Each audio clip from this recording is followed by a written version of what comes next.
Horses, episode 589, and one of those weeks where I gotta have the agenda up right away because I gotta be on point because Tricky is not here this week, but we still have a quartet here for you. And I'm gonna go ahead and introduce our guest first. When Tricky's not here, she makes sure everything is good with Twitch, make sure that we're good to go when we're live streaming. It's V.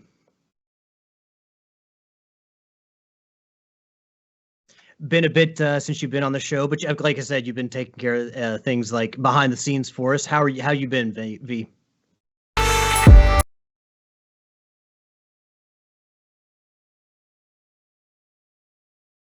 Things acting out, but yay. Well, I'm sure that we'll figure everything out and get everything ironed out. But good to have you on the show.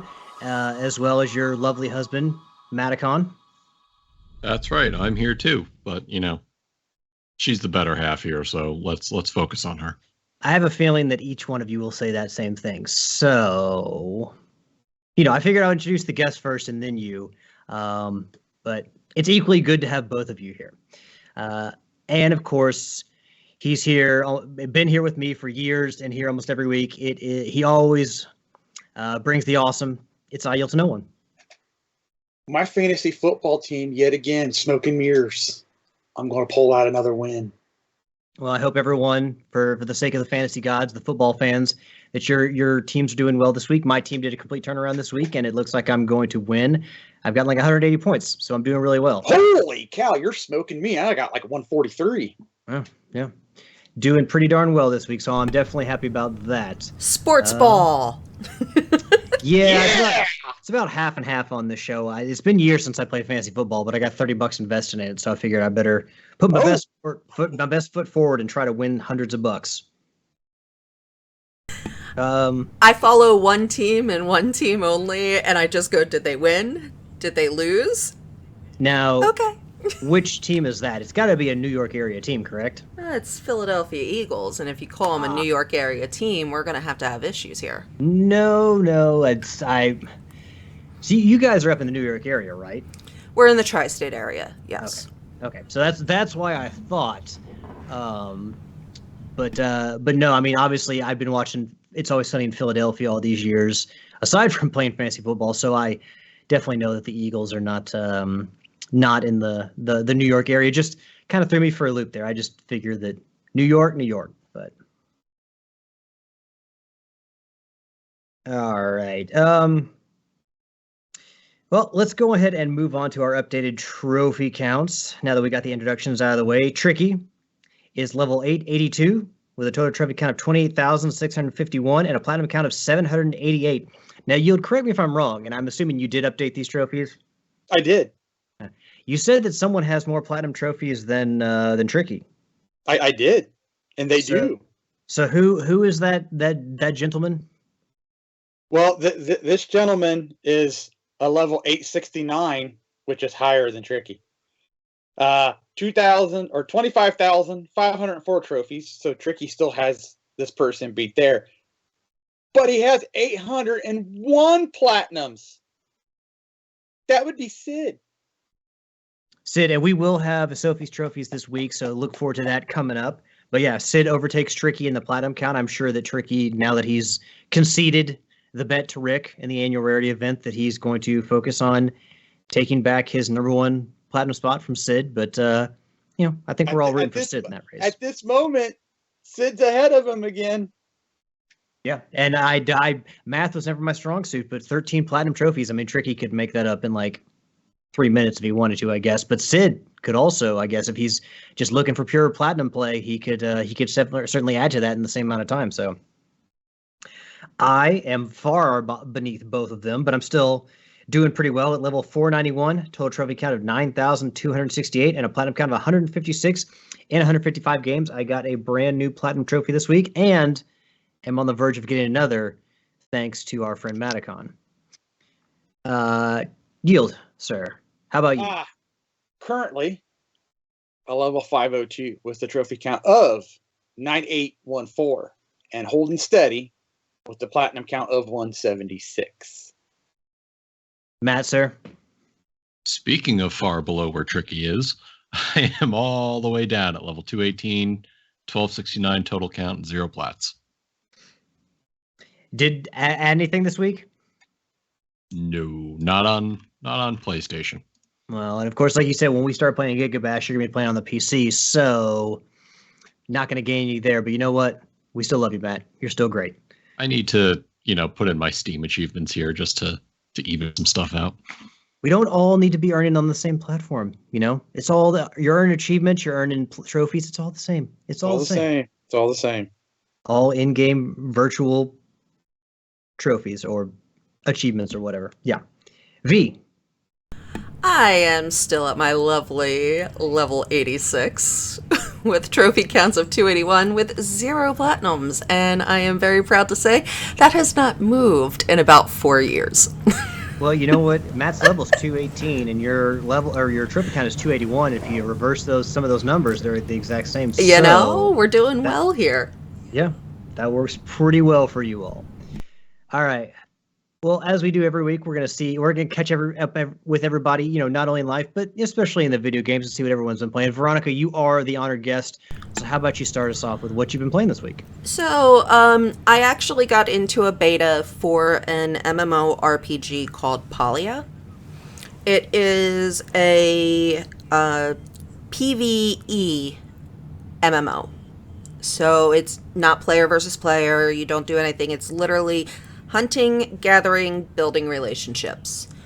And I am in heaven playing this game because it is everything that I love to do. I actually just beat one of the main storylines today. I was quite mad at myself because I was going to try to stream it, and I didn't think that I was finishing the quest as I was playing. And I accidentally finished the quest. Damn it. I also played a little bit of Forager.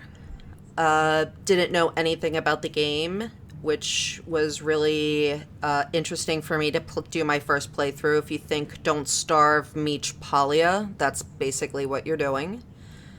And then it's not really playing, but Matt and I have been working on my cosplay for New York Comic Con, and I'm going as a human version of a Pokemon, so we are making the weapon. So that has kind of been taking up my time as well. So a human version of a specific Pokemon? Correct. Will you reveal which Pokemon it is? It is Tinkaton from the newest Pokemon that just came out. It is a little tiny pink thing that is the most adorable thing in the world that has a hammer about 20 times the size of it. So we are making the hammer right now. Very nice. I have not picked up Scarlet or Violet, and I think at this point, I don't know if it's worth me doing that. I got kind of burnt out on Sword and Shield, so I'm not familiar with Tinkaton, but I do listen to a Pokemon podcast, and that name has come up quite a bit. And of course, with the description you said, I don't really think there's any other choice for a Pokemon to cosplay from that game. I mean, really, especially with a massive hammer, no one's gonna mess with you then. Yeah, I did the last big prop that I did for Comic-Con was the Glow Cloud, where I took an umbrella, a clear umbrella, and I made it look like a floating cloud with lights in it. So this is like a step up from that now. And Matt, I assume since you are helping with V's costume that you are not cosplaying. Oh, I will be. Well, who are you cosplaying as? Do you remember the old Saturday morning cartoon Freakazoid? Freaky me, freaky you. Freak me, freak you. Freak out. Specifically from that cartoon, I am playing Candlejack. Is that like I'm thinking like a pumpkin character, right? Like a So no, he wears like a gray hoodie. And the joke is, and the meme always online is, when you say his name, he kidnaps you. So, like in the 4chan forums or anywhere else, you'd see somebody say, Candlejack isn't real. He wouldn't. And then just ... like he just came by and stole and kidnapped you. So I plan on walking around with the candle holder and a rope that'll signify, that's what he does. Where do you put all the people though that don't believe in you and have to be show them no mercy? You have to, dominate with an iron fist, because if the people are going to say they don't believe in you, you got to snuff that nonsense out right away. Where are you going to put these people? Is there like a jail? No, he literally just drags them behind him up with the rope. You ought to see if you can get somebody to play along with that. if you like a buddy going, or see if you can get somebody to play along with that, because that would make it even better. Although I'm sure, like, if there's security there, they might be like, what the hell is going on here? We can't have this. They might have a problem with me tying people up and dragging them through a crowded area, Yeah, they don't tolerate that much. But aside from working on cosplay costumes, Matt, what have you been playing this week? Before I go into that, hey, Rick, see in chat, he does say Forager is a great game. Shame, 2 of the trophies are unattainable at the moment. Is that because are they like completely unobtainable? I mean, Rick, you probably can clarify this, but are the servers down? You can't get them anymore, or is it just at the moment there's like a glitch or something you can't get them? Well, while we wait for Rick to respond to that, so you'll be happy to hear, Alex, I did pick up Gigabash and I got through the tutorial on the first match, and wow, that was some lag-tastic online matchmaking. So wasn't really happy with that, but I'm squared away. You and I can talk about getting together to figure out how we get you that last trophy. All right. See, I'm surprised you actually say that you had lag issues, because I'm going to be honest, on the PlayStation, I didn't notice anything. To be like, maybe you're used to better connections on PC than I am on PlayStation, but mine ran pretty fine. So I'm surprised that you had that issue. I wonder if it was a client-to-client issue. It just every 5 seconds something lagged out.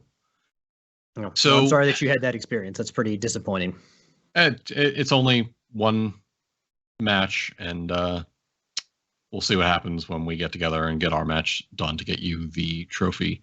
As a follow-up, to be fair, though, the more localized multiplayer is where that game is going to shine, because the online, and the reason I have requested Matt's help with this is because the online is pretty much dead. And even when the game first came out, people were having trouble getting the online trophies. So, playing couch co-op, so to speak, is where that game's really going to be more fun, and not playing online, to be honest with you. Yeah, you have to have a group of friends to actually play with it, and from there it'll be much better. But we'll see. Like I said, I only did one match. I'll try a couple others, see if it was maybe just that one guy I was connecting to. Follow-up, Redbeard Rick says an update made them no longer unlock. So it sounds like that's a permanent no trophy for you. That's awful disappointing that they introduced an update to improve the game, and it essentially takes away a feature. I know some people don't care about trophies and achievements and whatnot, but it is a feature that they sell the games on. So I feel like they should work. So I'm sorry that sucks, Rick, but glad you're having fun with the game, or that you enjoyed the game. But yeah, that sucks. Then Redbeard Rick also asked me if I'm doing the Channel 3 Desert Strike Challenge while he's asking Jay Klein from Channel 3 if he's doing it. Hey Jay Klein, how you doing? Welcome to the stream. And what that was is Redbeard Rick runs the Mega Drive Genesis of Gaming channel on Channel 3, and he posts weekly Genesis challenges. And this week is play the first level of Desert Strike, highest score wins. I still have to get on top of that. Speaking of that, other games I've been playing, what else was I playing? I put my time in Armored Core. I put more time into Baldur's Gate. I've also been playing a game called Faith, the Unholy Trilogy, specifically Chapter 3. It's an old 8-bit style game, and you play a priest going back to the site of an exorcism that you performed that went horribly wrong. So now you're doing an investigation and everything and trying to investigate the cult and that they're trying to bring to life this demon that's going to ruin the world. So it's a fun little investigative game. And your only weapon is a cross. You have to go find haunted items and go up, or possessed items, and hold up the crucifix until they're no longer possessed. And then you fight all these weird, strange things as you investigate in different areas. Highly recommend it. And then finally, happy to report, just today, I finally put the nail in the coffin of Tears of the Kingdom. I beat that main story. Very satisfied with the ending. It was such a long trek to get there. There's still so much that I can do outside of the game. But with everything else I'm playing right now, I needed to finally put that one aside so I don't feel guilty leaving it where it is anymore. Yeah, playing Armored Core and Baldur's Gate and then try to juggle Zelda in there. That's on top of everything else to do. That's a lot. Well, because I also bought Starfield, and I'm trying to now put time into that. And Spider-Man 2 comes out next month. Super Mario Wonder. It's never ending. But I'm no happier time to be a gamer than with all these awesome games coming out. I'm going to be honest. I saw the trailer reveal for Super Mario Wonder. I don't really still understand what the main hook of that game is. Like, I know Mario can turn into an elephant, which is cool. But what really makes that game, what's really going to make that game so great? Because obviously in, Odyssey you had Cappy, but what's the thing that's going to make this game, people want to play this game? So you're in I think the Flower Kingdom is what it is, and you got these flowers everywhere that like change the way the levels work. So if you remember, if you played Super Mario Maker 2, and they have like effects that change the way the levels perform, think of it kind of like that. I don't think it's to the extreme levels you saw in Mario Maker, but the idea is still the same, that you get these power flowers and they change the way that you play the level. So I'm sold. I may not get it at launch just because it's around the same time that Spider-Man 2 comes out. And since Super Mario isn't like a game I'm worried about being spoiled, my focus is going to be on Spider-Man 2. Fair enough. Yeah, because obviously one of those is more story-driven than the other one. The other one's, pure gameplay, where the other one's, more a mix of story and gameplay. But all right. Yeah, and how far have you gotten in Armored Core 6, Matt? I'm on I want to say chapter 3 or chapter 4, and I think there's 6 chapters, but chapter 1 and 2 were like real quickly done in succession. I'm now at the point where I can start picking branching missions, whereas if I choose one mission and complete it, it eliminates the other mission from an option for me. So I'm plugging away. I've got about 3 different styles of builds that I do, but also 3 to 4 variations on that style in each category. All right. Yield, sir, what have you been up to this week? Played a little Rocket League on Thursday. Did a little Borderlands, the pre-sequel, on the 4 on Friday night. been playing through World of Warship Legends, working on my bureau and it was doubloon week. So getting my doubloons. Finished the story of Assassin's Creed Black Flag. So now I just got to go back through and do a little cleanup. Got to do the 100% on the sequences. And I think my legendary ships, and that's it. And then since I finished the multiplayer on Red Dead 2 a week or two ago, I've been just doing enough on the daily on multiplayer to get the 28-day online streak to get a treasure map. And then after that, I'll probably not really play online so much. I did dive back into single player where I am starting that long trek of finishing out trophies, which I don't necessarily have a lot, but what I have left is all time consuming. Like right now I'm going for the it's art trophy, where you have to take a statue of a squirrel holding a 6-shooter and you got to go place it in your house. To get that trophy, you have to, there's at a certain point in the game, you get a hunting list mailed to you. And you have to go through 4 hunting lists. Well, you have to have perfect carcasses for that hunting list to turn them in. So I am just got done with 3, so I'm getting ready to start my last hunting list for that one. And then I got to go through and get 70 gold medals, and there's a couple of other not so time-consuming ones, but those 2 are the most time-consuming ones, I believe. So I'm working on those 2 right now. Well, the art first, and then the 70 gold medal. And then I think that's it. Question, Yield. Yep, that's pretty much it. Yeah. Is there something you do to get a perfect carcass? I remember when I played Red Dead Redemption 2, I had such difficulty doing anything other than mangling the animal I was hunting. So if you remember, they're either a 1-star, 2-star, or 3-star. If it's a 3-star or even a 2-star, but for a perfect carcass or a perfect skin, depending on what you're going for, it needs to be a 3-star. At that point, you need to kill it with the appropriate weapon. So when you aim at it, you hit R1 if you've already studied it, and it'll tell you what weapon to use, or weapon, sometimes you can use 2, to get a perfect carcass, whether it be a small game arrow, a regular arrow, your rifle, or whatever. But just because it says that doesn't mean if you shoot it, it'll kill it. You still need to kind of try to shoot it in the head or in the neck to drop it, or at least hit it in a good spot where it walks off and dies.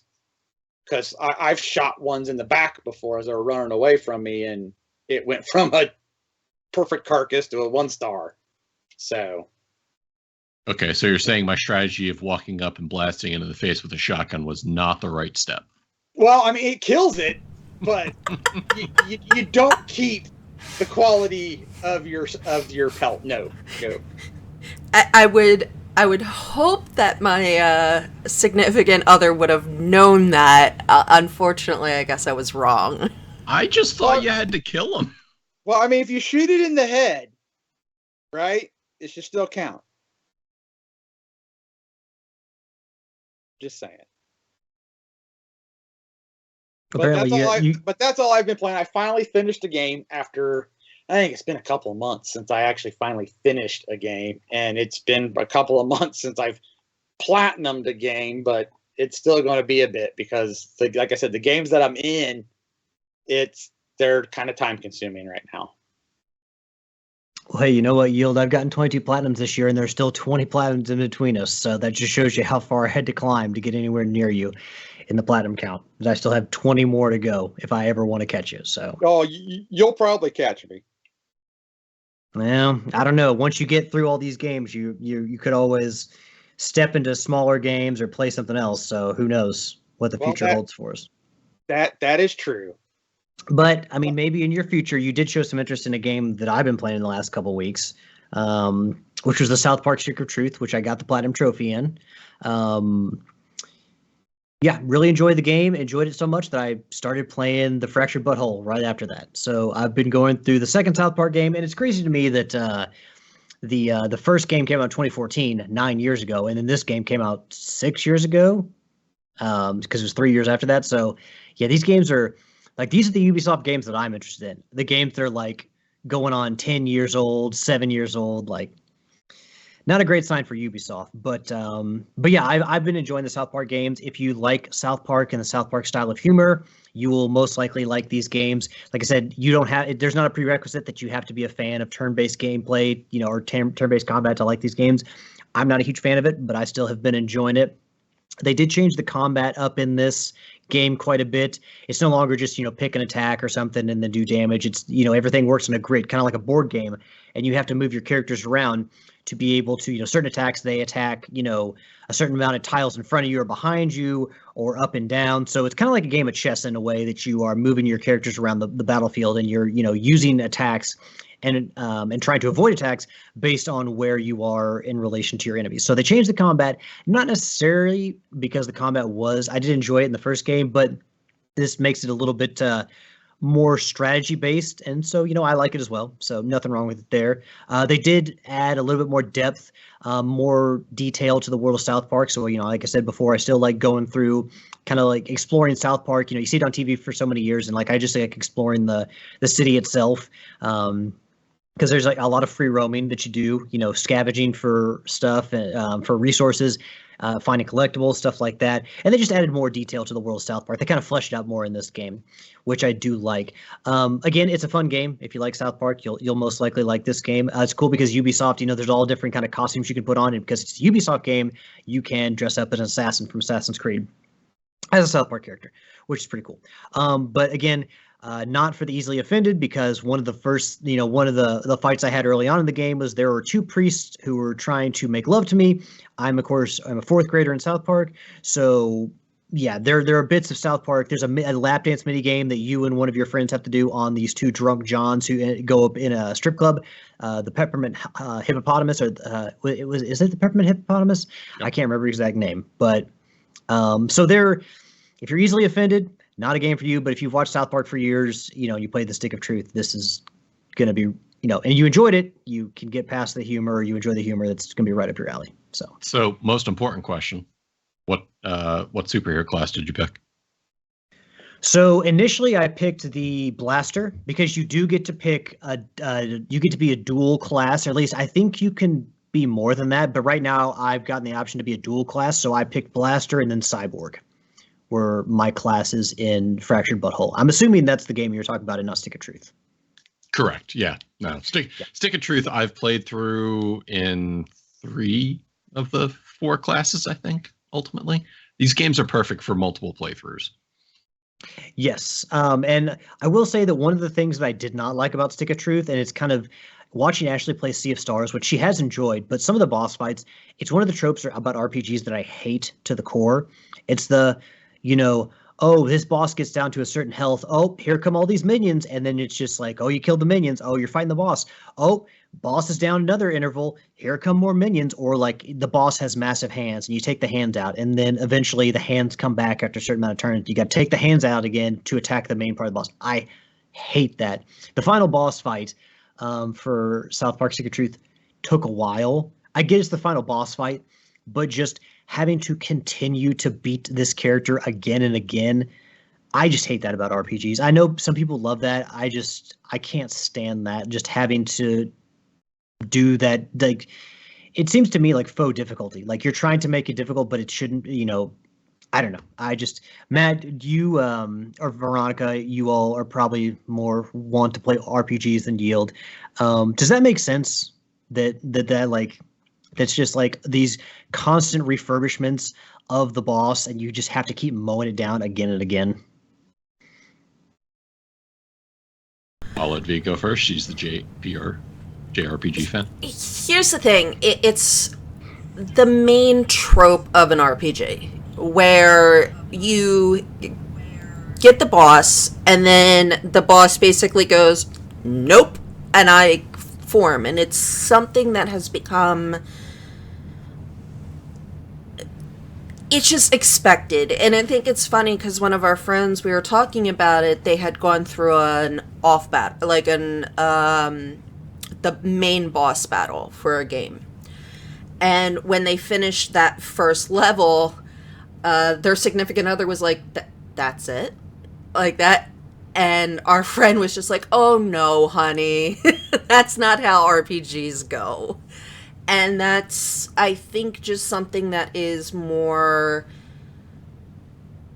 you expect it, you know, and if it doesn't happen, you just kind of go, what the hell happened? You thank Lord baby Jesus, because that's one thing that I've noticed is that Ashley's only complaint about Sea of Stars is that some of the boss fights take forever. They are dragged out, which I understand you want difficulty and challenge, but when it gets to the point where you become bored during the fight, or you're just like, can this please just be over? Like, I think there's an issue there. Matt, was there anything that you wanted to add to that? No, I think you both hit the nail on the head. It's neat to see mechanics like that, but when it drags on because not necessarily from the player doesn't get it standpoint, but it's just, I think of it like quick time events. Is that they give you such a small margin to get it correct that you miss it, and then you have to play it again and again and again until you get the timing right. Whether it's an action adventure with quick time events or JRPGs with a phased boss battle that keeps replaying because it sucks. I agree with you there. It's just not a good look on games that artificially inflate boss fights by making a section weird. All right. Glad I'm not insane, at least to that degree. The only other things I've played this week have been played a little bit more of the Dimension Shell Shock DLC from Ninja Turtles, Shredder's Revenge, and then also just my weekly Rocket League, playing a little bit every day, trying to up my Rocket Pass, get more XP for all the items. So yeah, that's pretty much been what I have been playing this week. And I'm actually on vacation this next week and a half, so I'll have which is nice because I'll be editing this week, so not having to go to work on Tuesday and just being able to get up and edit will be nice for once. But it also give me more time to get through the Fractured Butthole, and I think I've also downloaded Destroy All Humans 2 Reprobed, and I'm probably going to play through that. But coming up for Halloween, my October games, I know Alan Wake is coming out, and then also I do want to play Ghostbusters, the remaster for the PS4 for Halloween. That was going to be one of my spooky games for the season. So yeah, that's a little roadmap for what I got going on. I think that if anyone needs more of a roadmap for what's going on in the future, it needs to be Square Enix, because we got some very not very favorable news for them financially.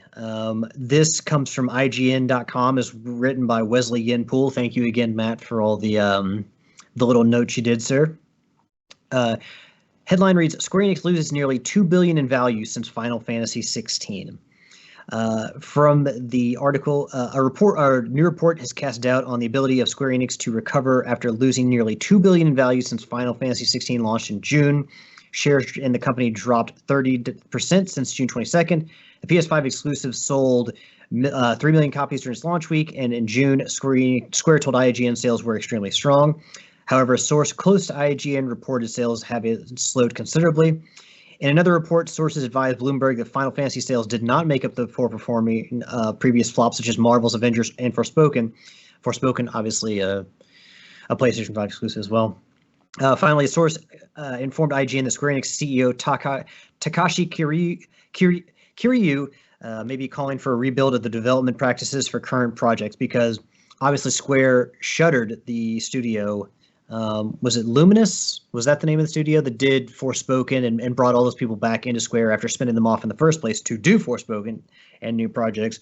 And then, correct me if I'm wrong, but Final Fantasy 16 is not a PlayStation exclusive. It's just a timed exclusive, right? Yeah, I think it's. Are we not expecting? It's a year. I was gonna say we're expecting it to come to Xbox at some point. I don't know about Xbox, but it's definitely in development for PC. Okay, well, I still consider that then exclusive for PlayStation 3 because I kind of separate. I put the wall up between PC and then the console universe. But wow, I mean, maybe I shouldn't because obviously PlayStation's put more of their games on the PC. I don't see the competition as between Sony and PC. I see it as between Sony and Microsoft. That's where I see the competition. That's why I say that. But Yeah, right. no. PC tends to be that, oh, we can make extra money over here, as opposed to, well, we need to sell it on the PS5 versus PC. But that's what they're doing when they release the games separately in a staggered manner, like they've done with Spider-Man and Horizon and hopefully Bloodborne for some people sometime soon. All right, so Matt, what are your thoughts on this? Because obviously we're going to do the state of play recap later, and Square Enix will pop up again there. But like, what are your? I mean, this is not good, obviously, but where do you think Square Enix is going wrong? I think we've talked about it previously that expectations and whatever goals these companies are setting for themselves are not realistic. And you and I have talked about this privately offline, that AAA gaming seems to be going to a point of no return where you're spending so much money on these games and expecting them to return gangbusters, and they're just not doing that. And this is not a case where Final Fantasy 16 failed, albeit the way the article reads may try to have you believe that. If you go into the details, and you highlighted that point, was that sales were strong. But after things like Avengers and Forspoken, which you can no longer take gains on or profits on a yearly basis, you have to look at it in the long run and say that these games were in development for long periods of time. And when they came out and didn't do what they were hoping to do, that's a lot of money lost. And I don't know what the trigger was with Final Fantasy 16 coming out, but I guess, again, since it didn't meet whatever goals or expectations they were hoping to meet, ended up not giving the investors the good feels that they wanted. So therefore, that's when shares drop, and that's when companies lose value. I mean, so even if they had those strong sales at the beginning of the week, I mean, it seems like, and the article even said this, that the sales kind of died off, and that's not what you want when you spend, so much time and energy into a game and putting a game out. Veronica, let me ask you: does this make Square hesitant to release the next, even if Final Fantasy 16 is not the root cause? Does this make them, hesitant to release a timed exclusive on the PlayStation 5 next? Are they going to say, hey, next time Final Fantasy comes out, Final Fantasy 17, it's going to be multi-platform? Is that the road we're going to head down? I think it's more of how long do we wait until the next Final Fantasy comes out? Square and Final Fantasy always have been kind of more of a PlayStation exclusive. I think the issue is, and I've been seeing it across a lot of games recently, is they're trying to make what we consider quality of life changes in a game that diminish what the game was to begin with. I saw this with Fire Emblem earlier and this game, and I think the sales, like the sale drop off, like of course there was a bunch of us. I know Tricky, myself, a couple other people were so excited about this game because it was that idea of it's the next Final Fantasy. I loved 15, that, and I'm a huge 10 fan.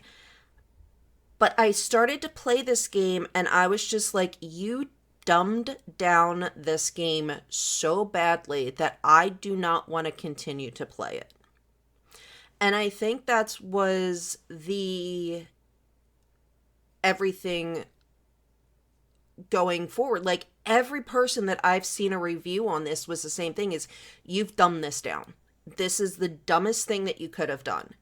And that's why the sales weren't as well with it. So I'm thinking, instead of the timed exclusives being the issue, I think it's that idea of, where do we take games that are like RPGs or that have such a storied history and make it accessible for new players, but not making it so much that you forget the original people that wanted to play it. So obviously, with how much joy that people have over Final Fantasy VII Remake, and again, we'll talk more about that later. Is that in the remake? Is that still turn-based combat like the first game, like the PlayStation 1 game? I didn't play that. I know Matt did. Matthew? No, it's not. It's not turn-based. It's more action-oriented. But they introduced a mode that it might as well be turn-based because it slows down time to a crawl, which allows you the time to make your decisions. Yeah, and that's the big thing when it comes to the Final Fantasy games. I mean, even Final Fantasy 15, though, was not turn-based. It was what we consider time-based, which was you had a specific time frame before you could move again. And based on how you put your points into your person is how quickly they could go or their time came up. That's a good quality of life change when it comes to this stuff. This one is very much a linear, dumbest storyline ever, not open world. Like, it's to me, it's not a Final Fantasy game at all. So hold on, I gotta ask this: is this kind of the way? Because this kind of runs parallel with Tricky's Zelda argument. Is it? I'm not trying to compare you to Tricky, but I mean, what makes that argument that you're making different from the argument that he makes about The Legend of Zelda, which I do not agree with him about his opinion on that? So I feel that, like, with Legend of Zelda, right? It's, you went from a more of a linear timeline, go to point A, point B, point C, point D, right? And everything like that, to that open world with a storyline, right? So when you had Twilight Princess or even A Link to the Past or anything like that, yes, you had different worlds, but it was still very linear. You could only go to certain spots. When you got to Breath of the Wild and Tears of the Kingdom, it literally opened up the world. You could go anywhere in the world and you can, yes, you could follow the storyline, but you could do the side quests, right? And you can get everything situated and going through. What happened with Final Fantasy was the opposite. It took that open world and, okay, yes, your storyline will take you from town A to town B to town C, but all the way through it, you know, you could go off and you could see in Hammerhead in 15, or you could do something like that. And all of a sudden, it brought it back down to like a dumbed down version of Final Fantasy, where instead of embracing like an open world, an open vibe to get people into it, it literally dumbed down what Final Fantasy could do. Essentially, they're trying to cast too wide a net. Correct. In that they're trying to get more people involved in the franchise at the cost of maybe, making players who have been with Final Fantasy for so many years unhappy because it's just, like you said, just dumbed down. It's to the point where, and I feel like Legend of Zelda did it the right way. You know, it kept this silent protagonist, Breath of the Wild and Tears of the Kingdom are what got me into Legend of Zelda because of how it was very much more of a JRPG at that point, where it was this open world. I could not figure out the original Legend of Zelda for the life of me. If I were to be a person that's never played Final Fantasy, possible 16 would be nice. But for the price and everything, the storyline is mediocre.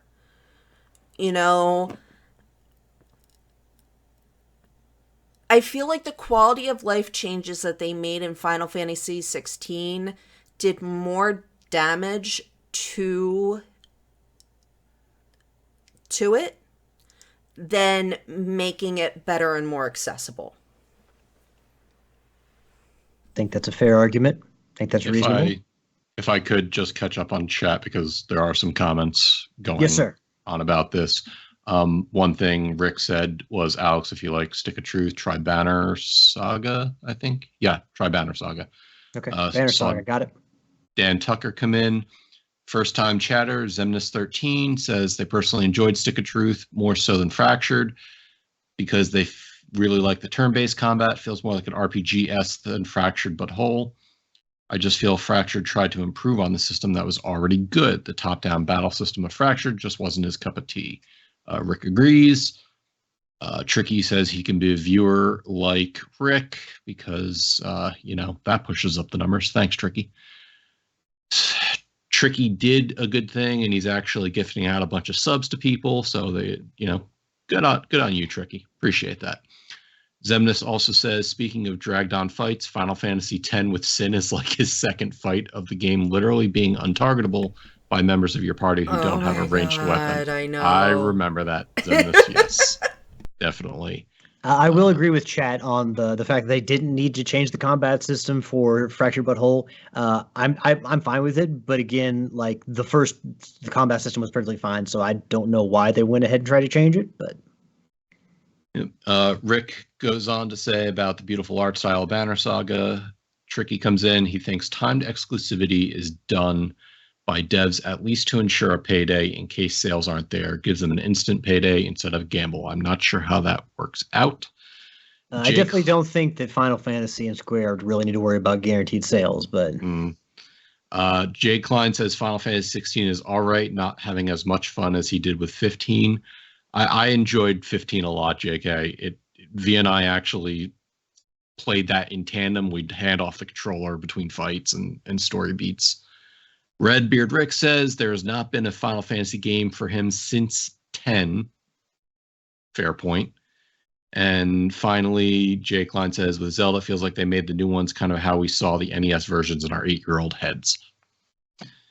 Sorry, that was very long. Go back. But I know Yield's been itching to say something.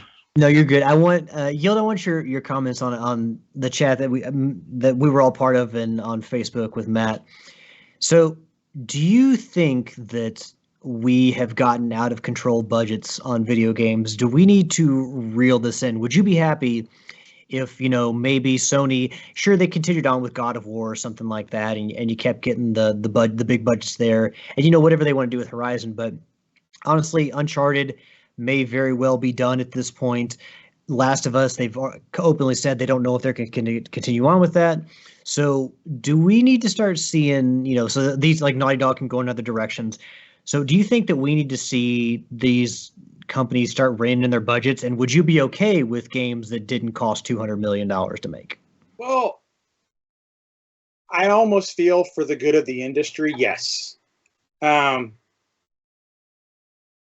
Smaller studios have put out Game of the Year games and don't have anywhere near the budget that these other studios are doing.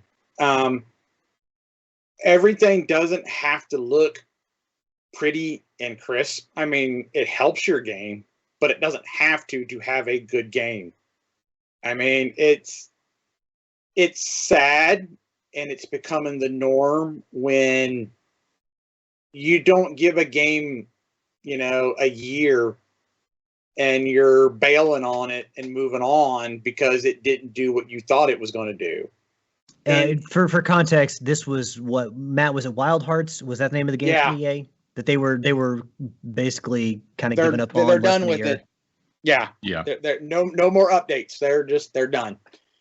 And it's just, developers are quick to jump on a trend. Now, this is just my opinion. They're quick to jump on a trend, and all their games have to look like this one game that broke out and was doing really, really good. So now they all want a piece of that pie. And if it doesn't give them the money that they think it should, then they bail on it. And they may have made a really good game, but you got to let it grow. You got to let the developer get their feet underneath them, especially in a crowded market. You got to let them do their own thing, see their vision through, because you might have something. You just got to weather the storm. And it just feels like they throw out a game. We put $200 million in this game, and if we don't get it back in 2 weeks, it's a failure. And I feel that if we don't, or if I shouldn't say we, if they don't start reeling it back in, then I said in the comment that I feel a regression's coming. You've already got all these small studios letting themselves be bought by Sony and Microsoft or Embracer, whoever's willing to shell out the money to keep them going. But then if you don't meet their expectations, then they blow your studio up. So it's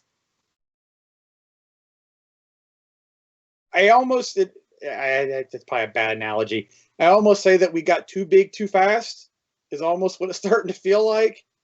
But yeah, I would think that maybe we should reel it in a little bit and then save the big budgets for those games that happen to be, special is a wrong word, but if, those games that are special. Like a GTA. Like GTA takes forever to develop, but also you see how long GTA 5 is sold, and you can kind of understand why they put so much effort into it. Yeah. But it's just, it's the best double-edged sword. I feel it's best for the industry, but at the same time, we do get good stuff. We're getting good games. We're getting good stories. They're pushing the hardware to get the most out of it. But everybody's just so quick nowadays to pull the trigger. If they don't see that money turn now, they're bailing. And especially today's market, where everything's more expensive. Well, not only that, but you have more games than ever coming out. Yeah. There's a constant deluge of games in front of your face, and you can never play everything. So everything's more expensive. Wages haven't equaled the inflation. And so everybody's not going to go out and buy all this new stuff when it comes out. Everybody's going to sit, you're going to have your hardcore people who they absolutely love this game. They're going to buy it. But people who are on the fence, they're going to wait because I committed to this game. This is my one purchase. I can't go get the 3 others that I want. So or the companies will just expect people to become increasingly more reliant on subscription services where they can kind of go at a buffet of games instead of buying their games, one by one. Yeah. Well, AAA games, the budgets for them have certainly ballooned to, in some degrees, and in some cases, out of control. One gentleman who has a lot of experience with AAA games is Stig Asmussen, and this article comes from Games Industry and is written by Sophie McAvoy. The headline reads, Stig Asmussen leaving Respawn/EA. Stig Asmussen, previously known as the game director for Respawn's Jedi franchise, is leaving EA. Asmussen reportedly had always wanted the Jedi series to be a trilogy and is quoted as saying, I always wanted to see this as a trilogy. How can we take Cal and the crew to new places beyond what we were doing in the first game? And it's a pretty safe assumption that a potential third game would see Respawn move from Unreal 4 to Unreal 5 engine. Asmussen previously worked on the God of War franchises, the first one, not the current one, and left Sony Santa Monica in 2014 for Respawn. And yeah, as everyone I'm sure does, we wish Stig the best in whatever he does next. Whoever gets him will be very lucky because if you don't remember, he was the game director for God of War 3, which of all the Grecian God of Wars, I think was the best. It was a phenomenal game. So he did a great job there. And obviously, with all the turmoil that's happened at EA, complaints with EA and how they've handled Star Wars, especially with the Battlefront series and all that, to have Jedi come out and, Jedi Fallen Order and then Jedi Survivor come out to be really well-received games just shows you how good Stig is at his job. Yield, sir, any comments on this? Big news, a guy who worked at Sony for a while but has been at EA, obviously has the chops. Any thoughts on this at all? it makes you wonder what's going on because he's really successful, and now he's he saw the Jedi games, and now he's moving on again. So, is it just a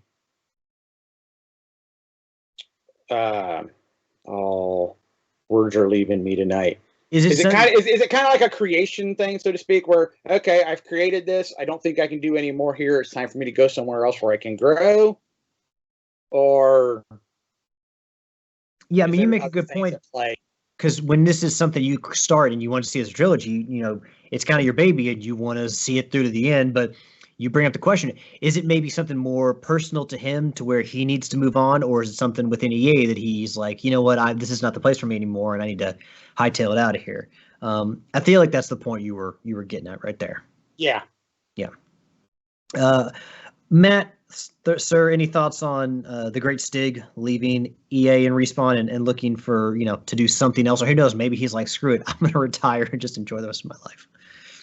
As someone who played some of the original God of War series and obviously played Fallen Order, I've yet to play Survivor, I will say that the guy knows how to make a quality game. And like you said, anyone who gets him, if he goes somewhere, it'll be towards a quality game. And I can say surely that that's a good get for them. As to what he's doing, I don't think there's been any specific quote or confirmation of where he's going. So whatever he does next, I think is going to be good for him and what he needs to do.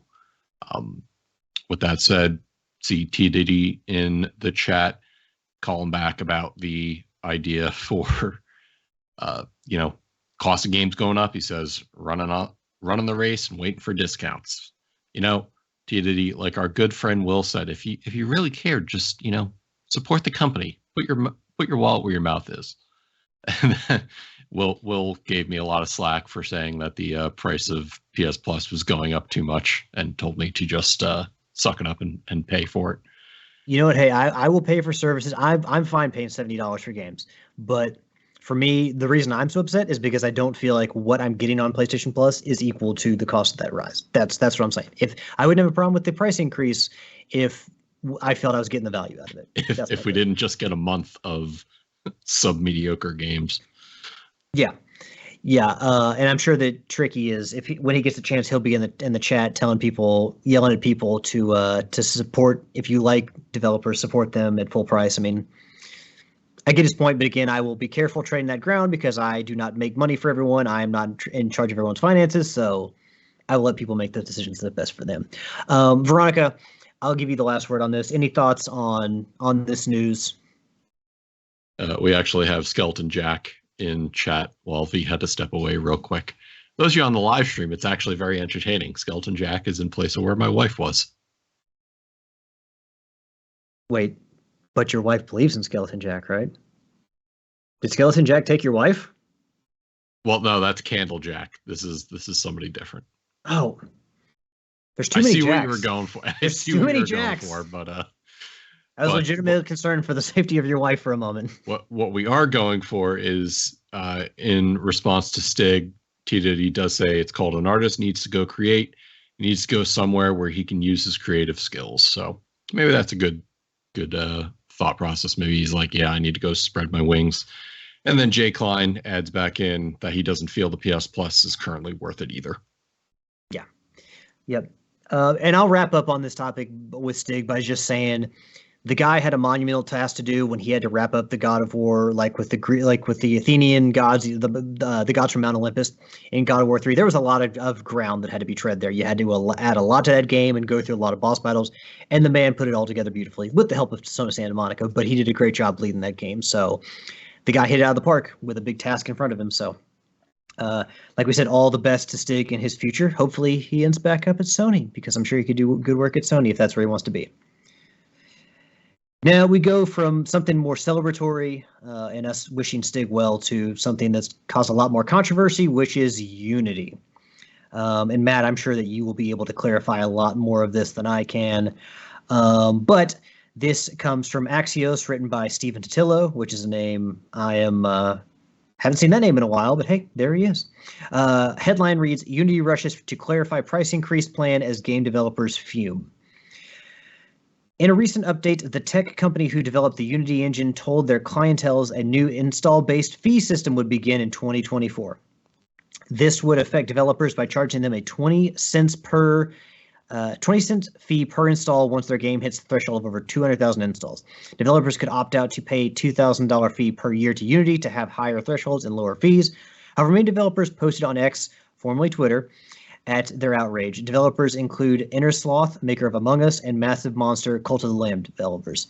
I know also Niantic is going to get hit with this fee for Pokemon Go. Even Megacrit, developers of the hit Slay the Spire, beloved by our friend Redbeard Rick, have come out and said they will begin migrating projects that have been in the works for 2+ years to a more developer-friendly engine. Since support, the Unity developer has had to repeatedly shut down offices due to death threats, one evenly reported from an employee. It should be noted that current CEO of Unity is John Riccitiello. Oh my God. A former EA executive and lifelong enemy of our friend Jeff Hanna, noted for wanting to make a way for Battlefield players to be able to purchase ammo with real-world money if they suddenly found themselves empty during a match. Finally, Unity has also recently come out to clarify. I'm sorry, I can't stop laughing. John fucking Riccitiello pops his head back up.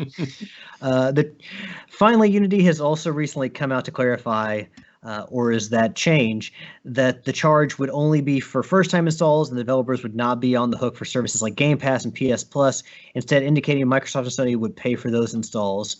And comment from Matt, insert laugh track.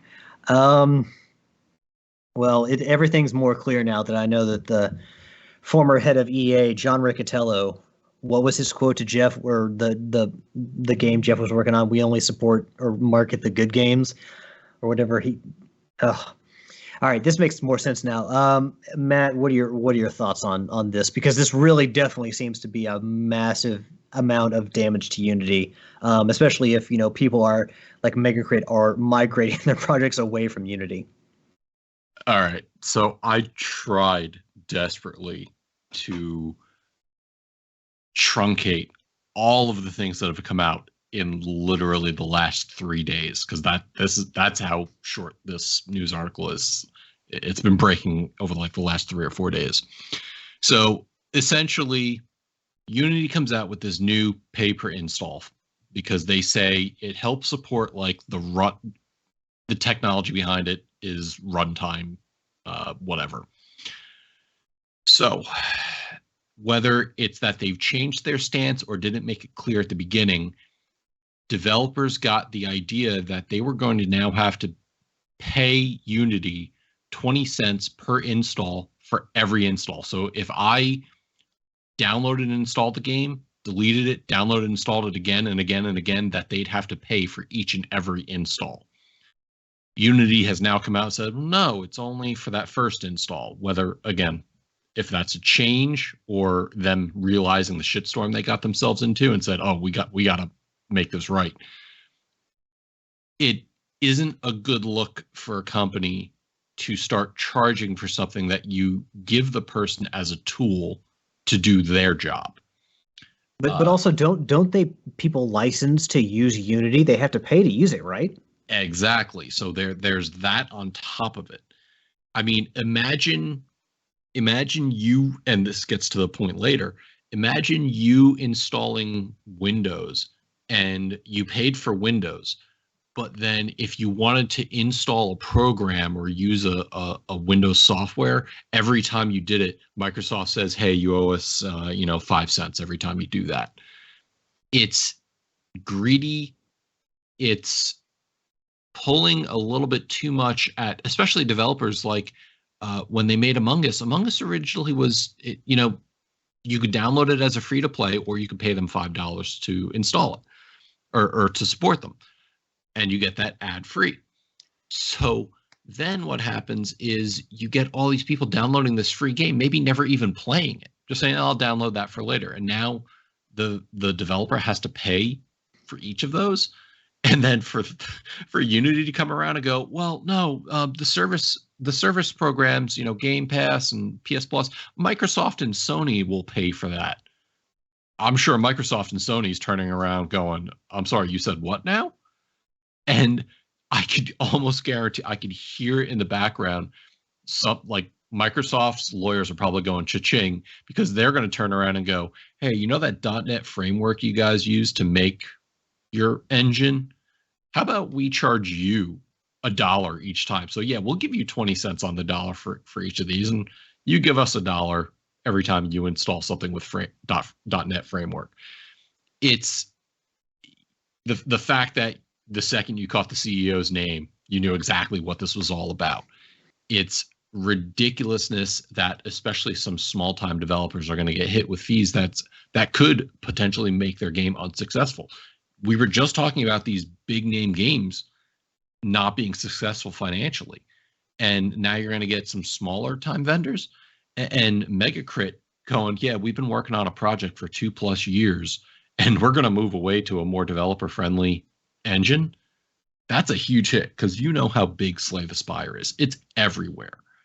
And for them to now say, yeah, we're going to move outward, that's a big FU to the Unity devs. And the last thing I'll say is, I didn't put it in the notes, there's a lot of people in the company that have said they're against this.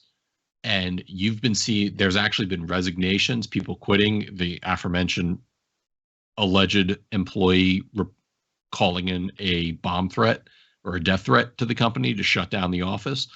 I think you're seeing a massive revolt against what Unity is trying to do. And the message is out there, no matter how much that they try to reposition their stance or try to make it look like it's really this thing to help the devs out. It's not going well for them, and they should have seen this coming a mile away. You know who loves this? Epic and Unreal. They'd be like, you know what? Hey, we'll provide you with an engine to make a game. And we just talked about potentially them going to Unreal 5 for the next Jedi game if EA and Respawn decide to make it, which they most likely will. But yeah, Epic's got to be smiling all the way to the bank on this one, because they're like, yeah, Unity, why don't you screw yourself out of this and have people come and run into us? So as much as I've hated their practice, Epic actually makes it real easy to get involved with their games. And if you use the Unreal Engine to make a game, Epic waives their fee of something to launch it on the Epic store. Makes it easier for devs to get their game out there. And they should take every chance they can to kick Unity while they're down. Do we get V back, or is it still Pumpkin Jack over there? She has returned. V, what do you think of this whole Unity? I have returned, and I am cuddling the Pumpkin King. She got him in a sleep. She's got the $1 million dream on Pumpkin Jack. I don't really follow a lot on the development side. I will say that. But there is something to say when it comes to company practices. Because when I got my bachelor's in communications, which part of it was social media and the other part was organizational leadership.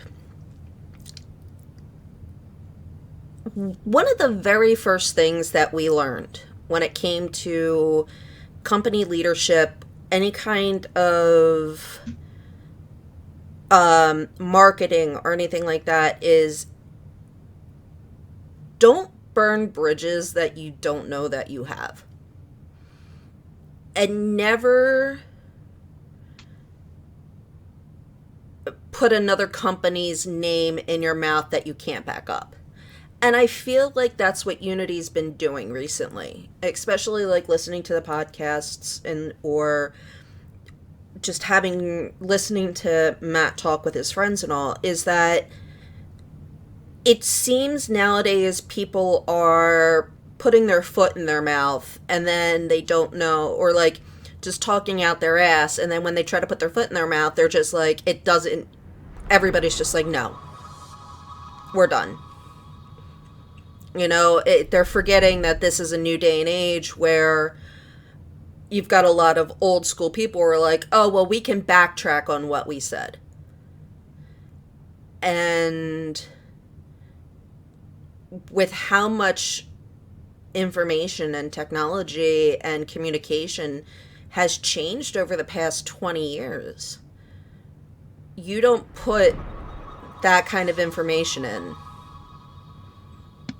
or out and then expect not to have a backlash. I think for me with companies, and this also relates to Sony and what they're doing, but more specifically here in Unity, if you're trying to get extra money and you can't show people where the value is going to be, that this is where we want to use the money for this. We want to put it within our company. But if you're actually just come across as greedy, if you're running a company, you'd be like, maybe we shouldn't do this because the backlash is going to be really bad, especially if they have other options where to go as far as getting a game engine to make games. So there needs to be more discussion about that. Hey, how's this going to look?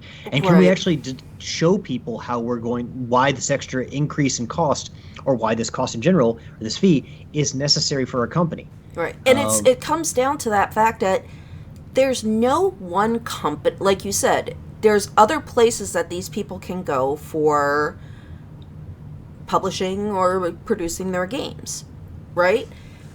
You never want to believe that you are the only company, because regardless of what happens, someone is going to come and steal that thunder away from you. You may still be known as the one to go to, but if you're going to do these greedy aspects of business building per se, you're not going to be number one sooner or later. Exactly. And Yield, I'll leave you with the final comments. Or one, just general comments on this whole story, but also when Jim Ryan, the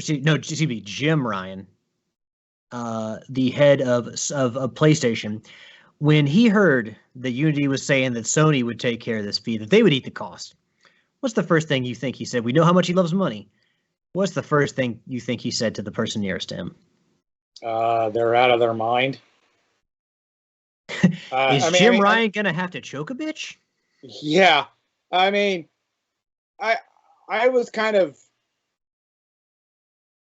going along with it, as you were reading down. Okay, that sounds pretty stupid, but everybody's raising prices, and then you got to the point of former EA CEO, and it was like, oh, that explains everything.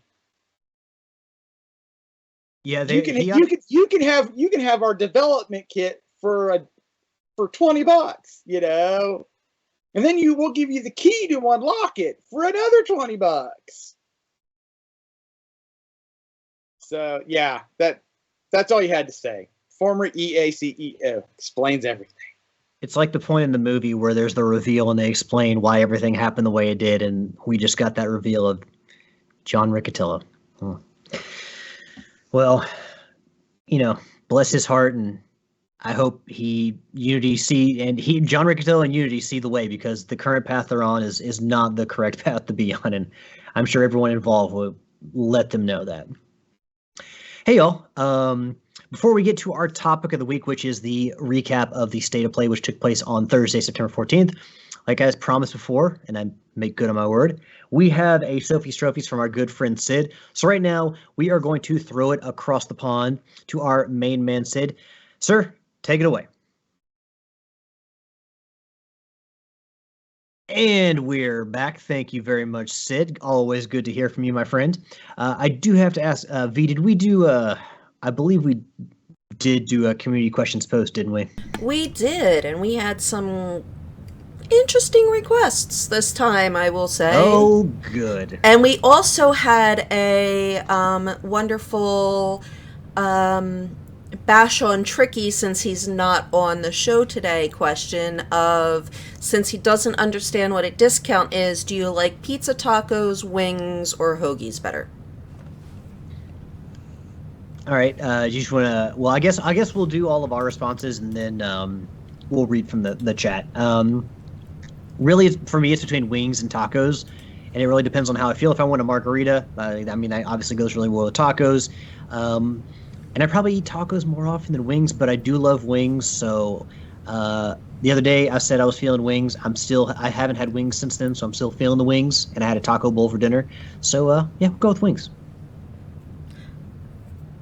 Matt? Okay. Oh, go ahead, Yield. I'm a pizza guy. There's not a bad choice here. Let's be real about that. Yeah, well, I will agree with you on that, but I'm between those three. I'm a pizza guy. Matt, sir? Wings all day, every day. And Veronica? Pizza. Wawa has been doing these like hoagie bowls though that I've been really enjoying. Hey, you can enjoy them too, but still have your favorites. Yeah, it's definitely pizza followed by a really good hoagie. But as we're looking through our wonderful things, Sid says wings if they are discounted. Jeremy is 100% wings. Corey, discounted pineapple on pizza. Joseph basically says tacos. Tacos. Robert, pizza. Thomas, tacos. Curtis, pizza. Let's see. Mark, a meal deal where all are included at a discounted price for their combined retail price. Daryl getting into mortgage discussions. Brandon says pizza. Gareth says wings. Mark says pizza. Matt submitted evidence. And then Callie says asada tacos all day. You know, I didn't do the tallies, but I think everyone's a winner on this one. 100%. Yeah. Except for Tricky, because it's not discounted. Well, yeah, it's gonna be a long time before he lives that down. Veronica, do we have any other questions? We did. I asked if anybody has questions, and let's see. I'm just getting back up to there. Thomas, hold on. Thomas said, out of the 3 My Big Fat Greek Wedding movies, which one is your favorite and why? I have never seen any one of those movies, so I don't have a favorite. I've only seen the first, so I'm going to go with the first one. And they're saying that because the third one just came out. Matt or Yield, do you all have a favorite My Big Fat Greek Wedding movie? No, because I've never seen them. The second one, I love it when the bride turns into a zombie and bites the groom's ear off and then goes on a rampage, spreading the infection across all of the people in the church, which is just a weird place to see zombies. But no, that was My Big Fat Greek Zombie. Nope, none of them. Don't like any of them.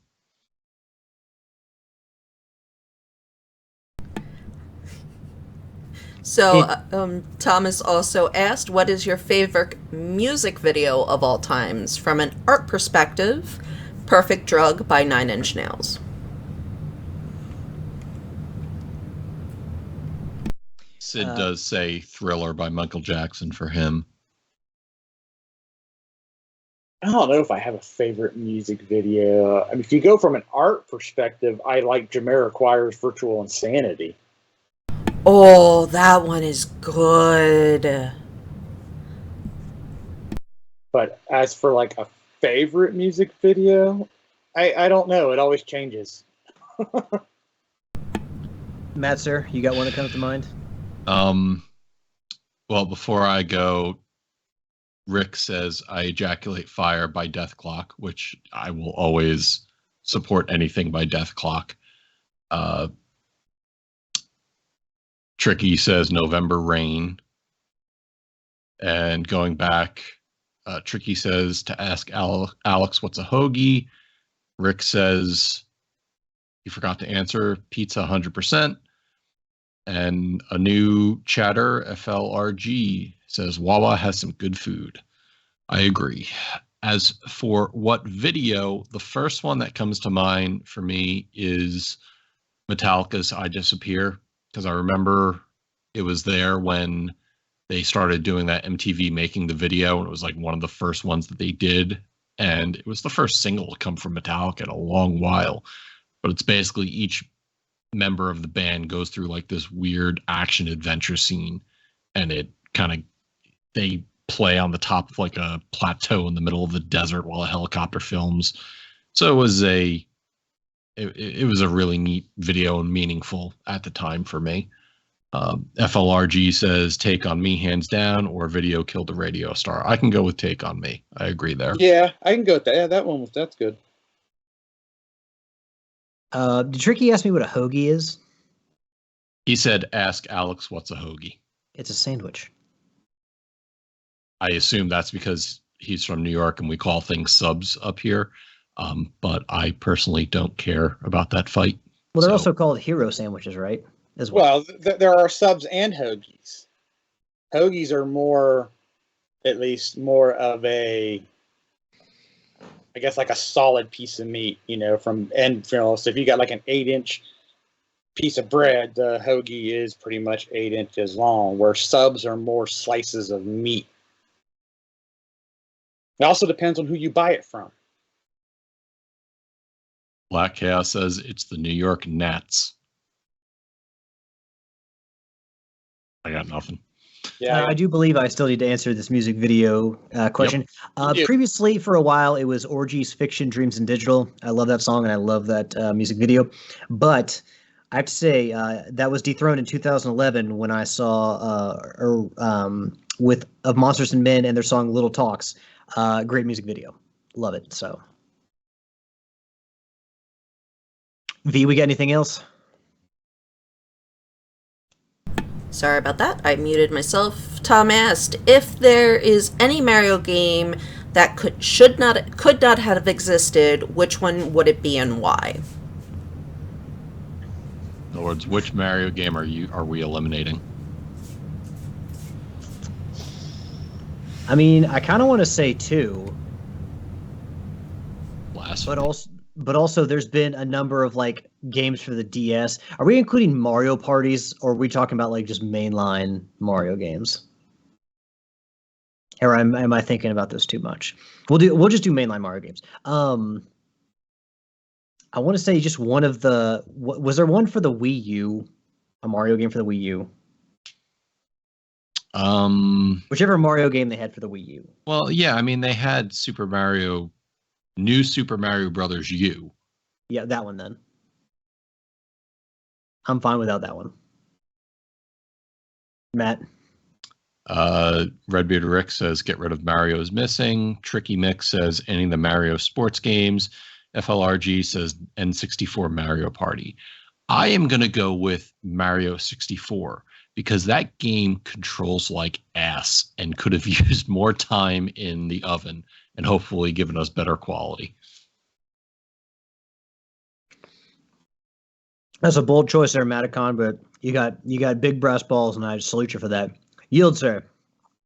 Well, I'll walk out on that same branch with Matt, and I would go Mario 64. Kind of go Mario Sunshine because that game just did not click with me. And probably any Mario Brothers game that really didn't push it forward. So they're like those, I would feel, I mean, I didn't play them, so my opinion on those is really weak. But I would say like those Mario Brothers U games or New Super Mario Brothers, they really didn't do anything to push the series forward. It was just kind of a modernization of old games. With just some new trinkets thrown in, like co-op or whatever. And Veronica, do you have an answer for us? I hate to say it has to be just because the camera controls would have been Mario 64. I have an issue with camera controls. And if I can't play a game because the camera goes wonky on me, it completely destroys the game. And it's one of the reasons why I can't continue to play certain games that I would have loved. I mean, looking back, yeah, I think we can all, like, honestly, GoldenEye during the time was a landmark game that people loved to play and loved playing co-op multiplayer, not co-op, but multiplayer at friend's house for sleepovers and whatnot. That was like during my middle school days, I think. But you go back and play some of those games and just like, man, like, yeah, at one point they were revolutionary, and then you just go back and it's just, my God, these controls are terrible. So I kind of understand where y'all are coming from. But I also do feel like Super Mario 64, even with the camera, was an important step forward for games, whereas some of these other ones, like the one for the Wii U or even Super Mario Brothers 2, did less to push things forward. That's why I picked one of those. But yeah, Veronica, any more questions before we move on to our topic of the week?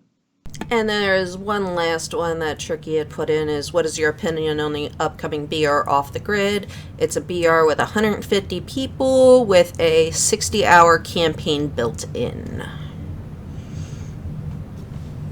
Wait, say that again? See, I'm not the only one who was confused. Thank you, Alex. There's a new Battle Royale game coming up. It's called Off the Grid.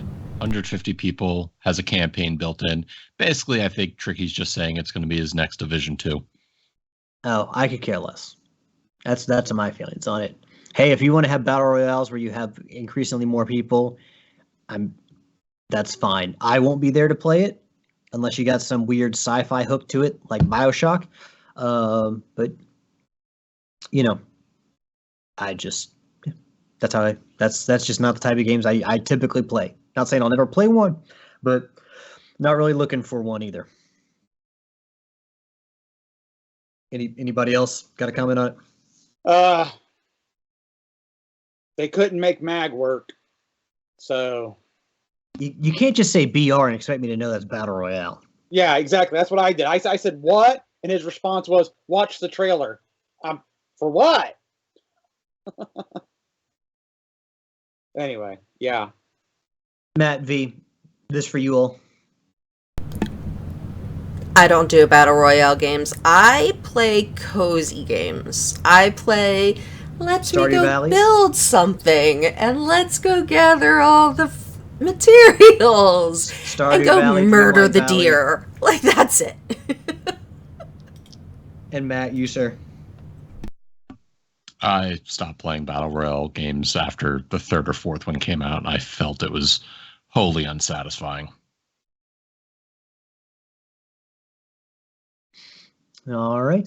Well, that will bring us to the topic of the week, which is, again, the state of play, which I think a lot of people were kind of initially disappointed because it was mostly a focus on third-party partners. They did show off Spider-Man 2, but it really was more focused on third-party partners than it was on what Sony has gotten in the oven. And I think really people aren't mad about seeing Spider-Man 2, but I think we've seen Spider-Man 2, and I think the bigger concern for people is what comes after Spider-Man 2. You know, we've seen this teaser for Wolverine, but like, what else are you doing beyond this? So I don't necessarily know. You know, if you were someone who wasn't happy with the previous state of play, I don't think this one was going to make you happy either, because I think a lot of people who own a PlayStation 5 want to see more from Sony, what games they're doing. And apparently, you know, Bungie's Marathon, which is going to be multi-platform, and Fair Games from Haven. And then I can't remember what Firewalk was doing exactly. But I think that a lot of people, you know, even though they showed off a lot of these multiplayer games coming from Sony, people are still kind of wondering what's going to be my single-player stuff, my story-driven stuff after Spider-Man. And I don't really think that the state of play answered that. So I'm interested to see what everyone's thoughts are on this. The first, and Matt, I know you wrote out the notes and I'll use those. Those came from Polygon and Michael McWhorter. But I am going to go also on the PlayStation blog here, and all the trailers and stuff compiled by Gillen McAllister, he/him. So the first trailer on here is Baby Steps. They showed a gameplay video, and you commented, Matt, that this was made from the creators of QWOP and Ape Out. Wasn't this also the same person who did Getting Over? No, you're thinking of Benny Fodder. No, Okay. that was a different guy. For some reason, I heard that, and it sounds like a thing that he'd make, because fuck us, right? We just want to play a game. Yeah, no. So I watched all these trailers, and obviously the first one I watched, and I was basically immediately like, no. Um, this game looks. If you mess with, you can make combat difficult, you can make puzzle difficult, but when the mobility aspect of a video game is supposed to be the challenging, difficult part, I'm out. I almost had an aneurysm playing Heavenly Bodies this year, and this game, just taking small methodical steps towards a goal and trying to find the right spot for your foot to go, and you fail, you fall off a fucking mountain, like happens at the end of the trailer. I'm sorry, this kind of game is not just for me. Did anybody watch this trailer and was like, yeah, I'm going to invest my time and money in that? So No, I have not. Go ahead. So I watched a little bit of it, and I will tell you, people don't play games like QWOP or Getting Over It or Ape Out for fun. They play it because it's a developer saying, this is just stupid, try me. And people do it just to prove a point. They're not playing it because it's any sort of engaging story or they want it to be able to say, yeah, I played it and beat it, despite whatever mechanics the developer put in. Take something like Death Stranding that has some frustrating mechanics and has just built a game around that. These games have mechanics that are built just to be stupid, no other reason. So it's gonna have its following. It's gonna have people streaming it and showing on YouTube saying like, look, I beat this game in X amount of time because it's supposed to be challenging. That's the sole reason this game's coming out. And I agree with Tricky's thoughts that it looks really annoying to play. Yeah, all the memes and stuff, like the videos, like people playing Bloodborne, and like you walk into a room and a giant monster's there, and you're like, nope, and you like immediately reverse track and you go down a ladder. That's how I was when I saw this trailer. I'm like, nope. But I stayed through to the end, so I made double sure I didn't want to play it.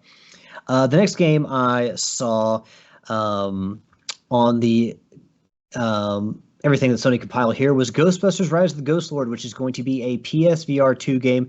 And I don't know if any of you all watched the developer roundtable.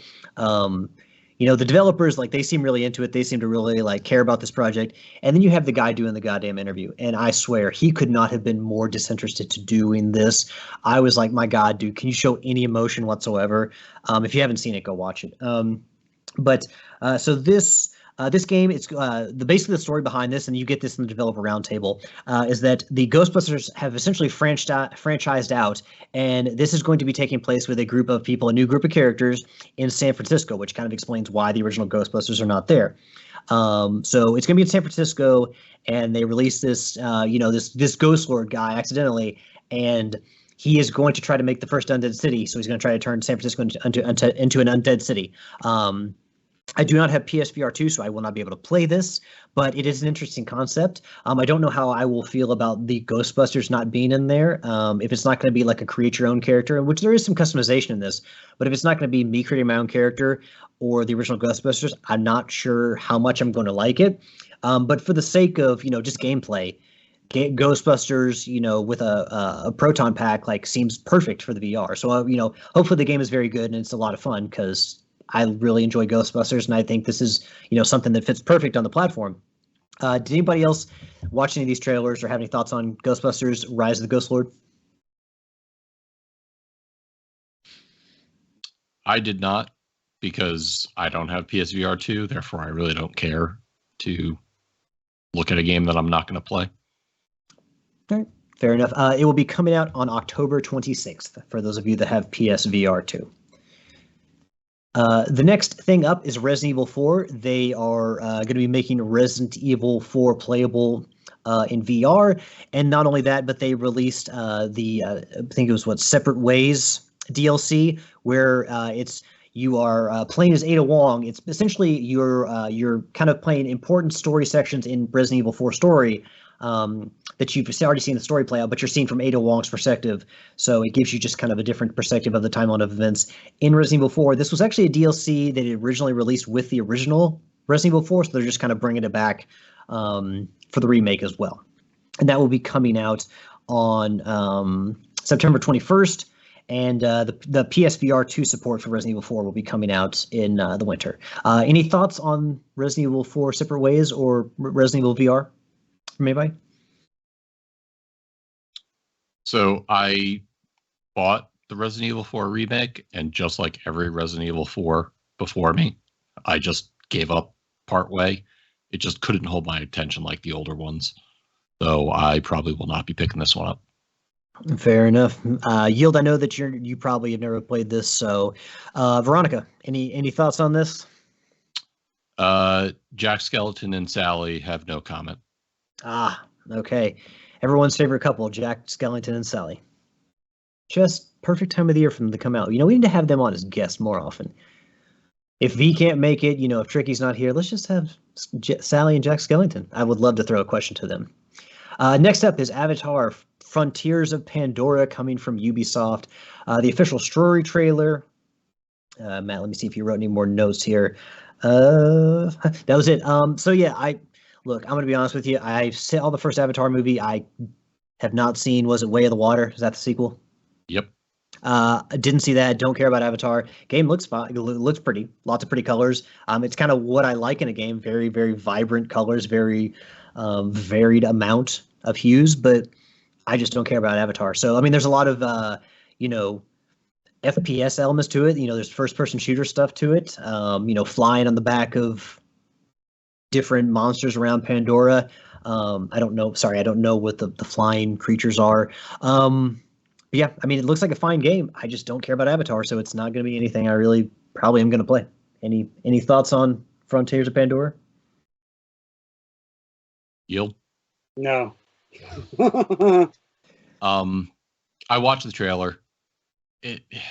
So I also watched The Way of Water, and it was fine. It was okay.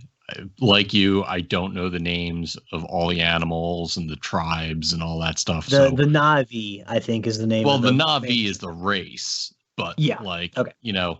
The forest tribe and the water tribe and the I was trying to flex my muscles tribe. there for a little. I do know of Avatar.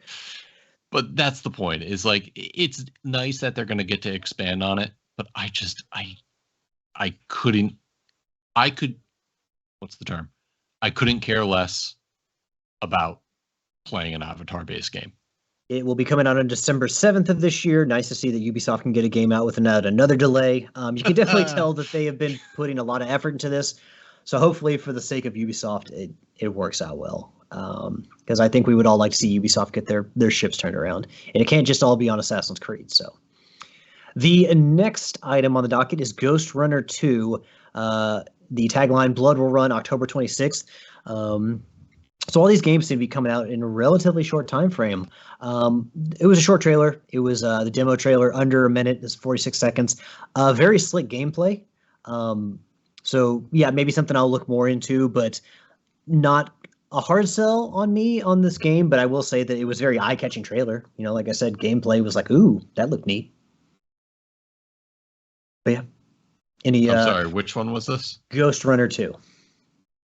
Ghost Runner 1 did pretty well. I wasn't impressed with the game. I kind of messed with it at a buddy's house, and I was just kind of like, nope.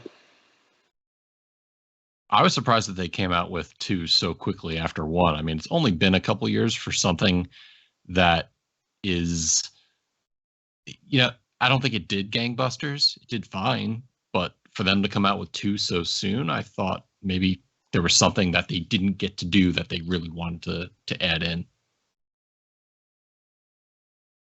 And yeah, I've never played Ghost Runner, the original Ghost Runner, so that maybe is why I'm like, hey, this trailer's flashy. That's kind of cool. But Matt, is there any kind of bare bones kind of summation you can give to kind of what the gameplay is? And so it's a first person, think Mirror's Edge with a sword. You play for lack of a better term, a net runner, and you go through levels to kill bugs and viruses and things like that, and you're hacking networks, and it's done all through the style of a first person shooter hack and slash type game. It's neat. It's a cool concept to see put into practice. I just don't know how much it has legs running forward. There was a whole lot of running and phasing and jumping forward. in that trailer. I'll tell you that much. Yeah. Next up is probably Yield. What Yield is most intrigued by this entire thing. Helldivers 2 coming to PC and PlayStation 5 February 8th, 2024. They showed off a new trailer, which a bunch of Helldivers landed on a planet. They went after something called the Bile Titan, which quickly killed one of the team members right away. They got drop pods, so even if you die, you come back into the action. You just got to wait a little bit of time. And looks like fun gunplay, dropping down on planets, taking on bugs. Everyone's made the comment that it looks like Starship Troopers. Actually, the Bile Titan looked exactly like an arachnid from Starship Troopers, but the gameplay from the first game was solid. We'll have to see how the third person change of perspective does for everyone. But I mean, it looks like fun. Looks like a fun action game. Your thoughts? This is the one trailer I actually did see. It definitely looks like Helldivers. I think the third person will take a little getting used to, but I do think it'll be able to open up combat a little bit more, whereas before you were, with the top down, you definitely were limited. You couldn't, if the enemies got like between the group, one side was going to die because you got squeezed out, so to speak, by the screen. So now everybody can run off, so to speak, to live, to regroup. So it'll be interesting, but it looked really good. So I want to see some more. Fair enough. Matt, did you catch a glimpse of Helldivers 2? I did, and I never played Helldivers 1, but the few things I've seen from Helldivers 2 are making me very interested. It kind of looks like that same mindset that Remnant 2 did for me. I didn't have any desire for the first one, and 2 is just looking like it's something I want to get in on. And we got V back. V, I know that you were taking care of stuff. Are there any trailers that we've talked about thus far, Ghostbusters or Helldivers or Ghost Runner 2 or Avatar, anything that has shown up on the docket here that you want to comment on, or anything that you saw from the show specifically that you liked? Anything that's an RPG always takes a step for me. Well, here, I don't mean to let's jump to that because we got a few here. Tales of Arise Beyond the Dawn had an announcement trailer here. So that's not a series. I'm familiar with the series. I've never played it. But the Tales series is one that I love. There was one Tales that I was playing, and Matt knows it, and I was just sitting there, and then all of a sudden my Switch did a hard crash, and I was like, ugh. All right. Realized that I had like 2 hours since a save point, and I was like, no, I need to put this down for now. So, so that anything that's like Tales, there's a couple that are coming out that are really nice. The Final Fantasy Rebirth. I mean, it's Final Fantasy. I'm going to take a look at it.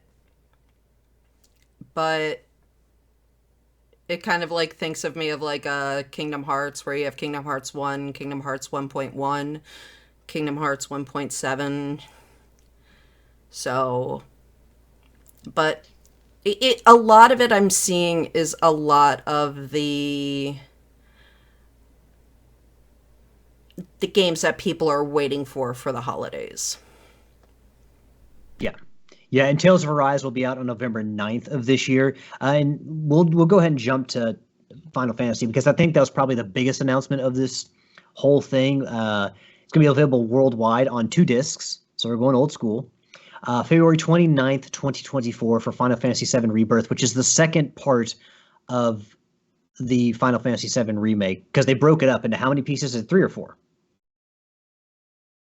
I believe it's 4 in total. So this is the second part of that, correct? Correct. Okay. So yeah, so February 29th for that. So we've got Helldivers coming out February of next year, and also Final Fantasy VII Rebirth. Veronica, is there anything that would make you be like not play Final Fantasy VII Rebirth, or are you just gonna try it and see how it is? I think this is going to be the one that I'm watching. Oh, it is 3? I thought it was 4. Tricky just told me it's 3 parts. Ender's been playing the remastered. Matt's been playing the remastered. We all know who you're talking about. Yeah. So I think it's like one of those that I sit down and I watch him play, because we tend to do that a lot with games. I did that with him with Tears of the Kingdom. I did it with what's the game with Aloy? Horizon. Thank you. Horizon Zero Dawn. Go me. So I think that he's the one that started it. I kind of want to watch him play it. Because 7, I only played, like the original one, I only played a very small part of it. It wasn't until 10 that I started getting into it.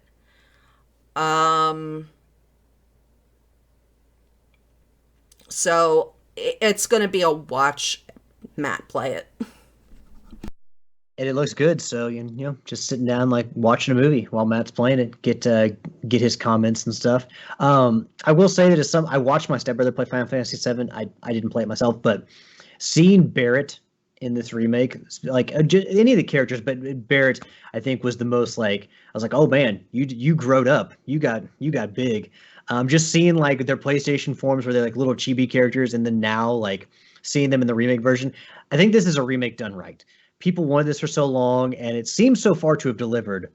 And they've taken the time to put the effort into it, and just seeing the characters kind of in 2023, it's really nice, even for someone who's not a fan of Final Fantasy, or at least just it's a casual. Episodic gaming done properly, it feels like.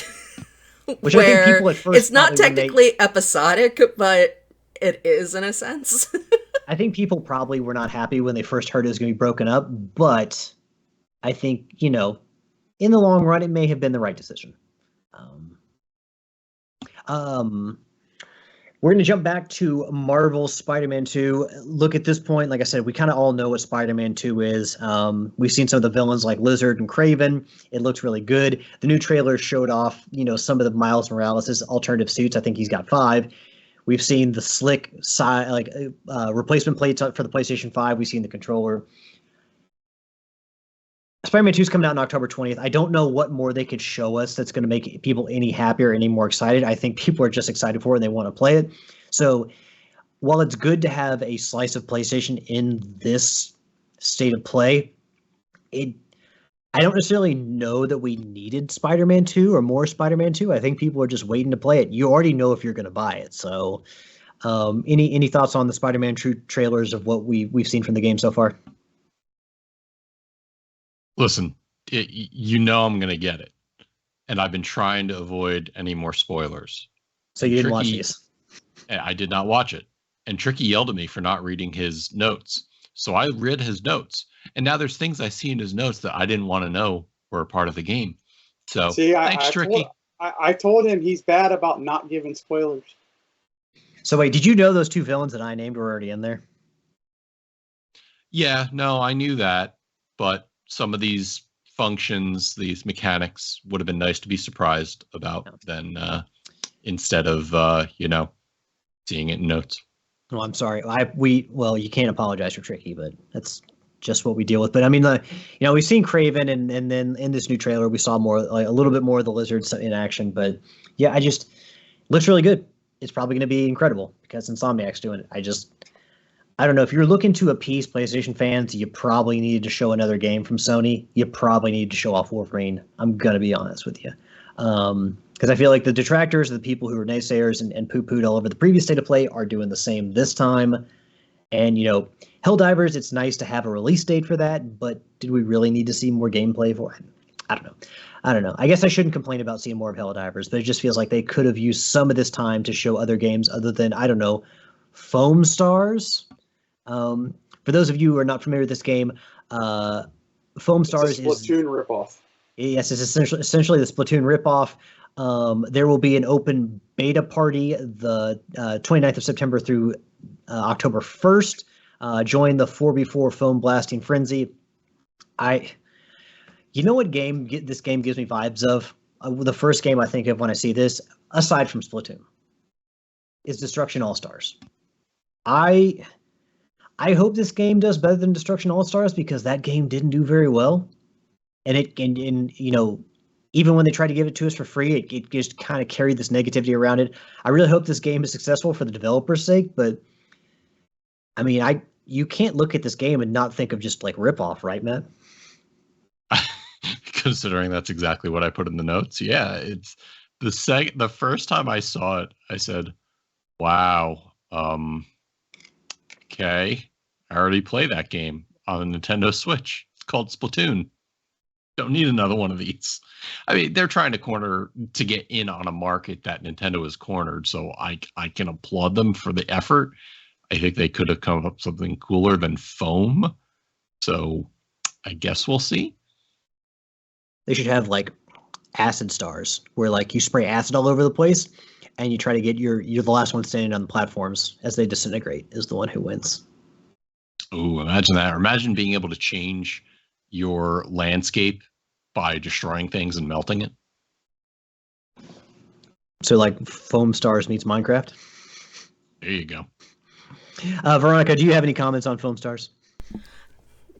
Not that people didn't say already. I just kind of looked at it and went, it's Splatoon. And maybe they're thinking like, okay, hey, they did PlayStation All-Stars Battle Royale because, hey, there's a lot of people playing on a PlayStation that may not have a Nintendo console, so they can't play Super Smash Bros. So we can get all those people to buy this game.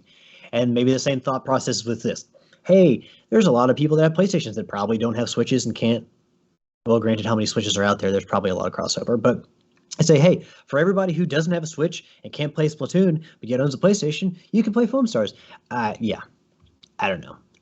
Your game being a ripoff of other games definitely does not endear it to me.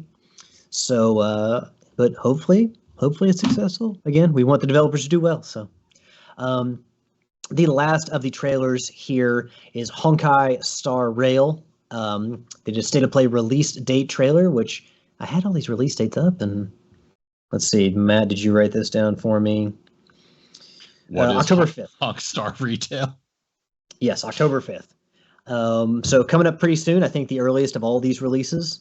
But yeah, did anyone watch I watched this trailer. I'm not going to be playing this game. I'm going to be honest with you. Did anybody watch Honkai Star Rail? Excuse me. I tried, and my problem is I see posts on Reddit all the time, and I literally do not know what Honkai Star Retail or Rail is. I even mess up the name because it's everywhere, and I still don't know what the hell it is. It's a cool name to say, though. Honkai. Evidently.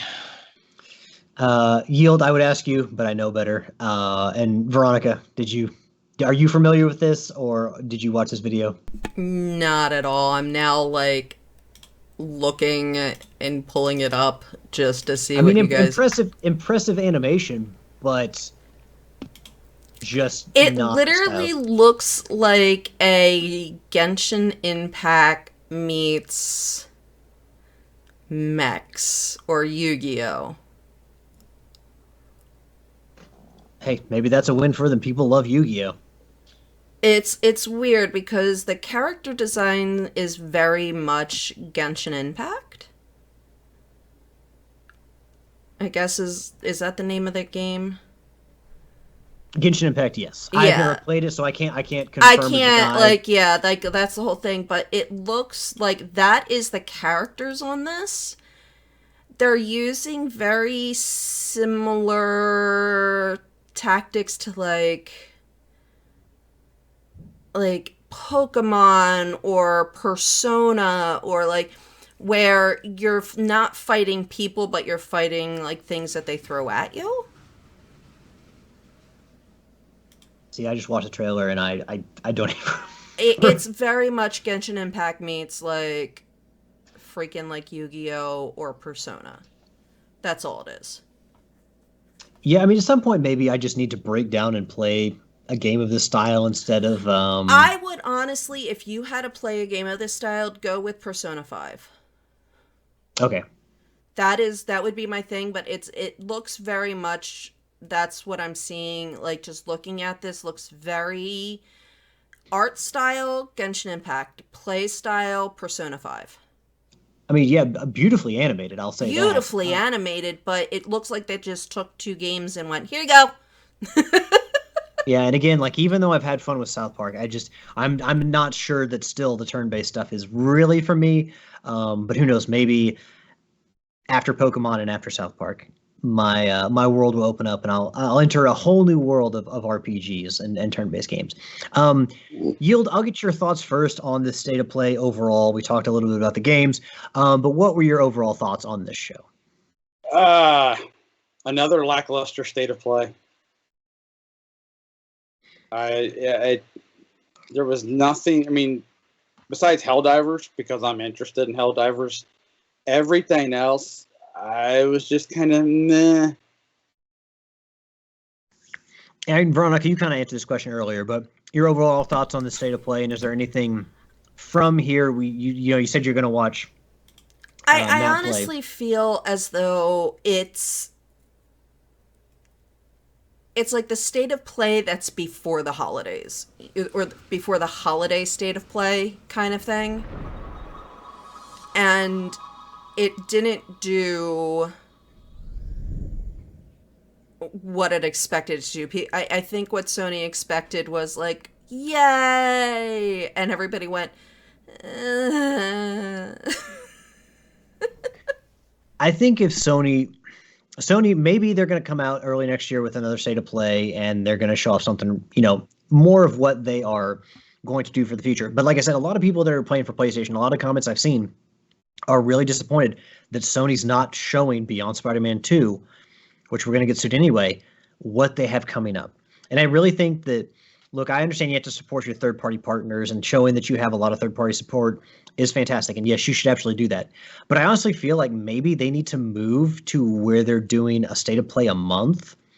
And maybe that's too much to ask, but to update, to focus on more indie games, to focus on your third-party partners, but also show more of what you have going on. I don't know. I just think maybe Sony, I don't think this did anything, like I said, to detract from the naysayers, to make people happy that we're not already happy. Because I really think that's what Sony needs to do at the beginning of next year early on, is say, hey, we got a state of play focused on Sony and Sony games, and we're going to show you more of that stuff. And that's what the next state of play needs to be. But yeah, I mean, I'm disappointed that the Ghostbusters game is VR. I can't play that because I'm not going to go spend money on VR. But I mean, Helldivers, I'm interested in. I can't say I'll never play Spider-Man. I may eventually play it. But yeah, honestly, Resident Evil, they'll add new trophies to separate ways, so I'll have to play that. I sound very begrudging when I say that, but overall, it really, I can respect the variety of games that they had and understand that part of a global business strategy is you have to have all these different games to sell to all different markets and all different people. But aside from Helldivers, like Yield, I wasn't really. There's probably nothing from the state of play that I'm going to spend my money on, to be honest with you.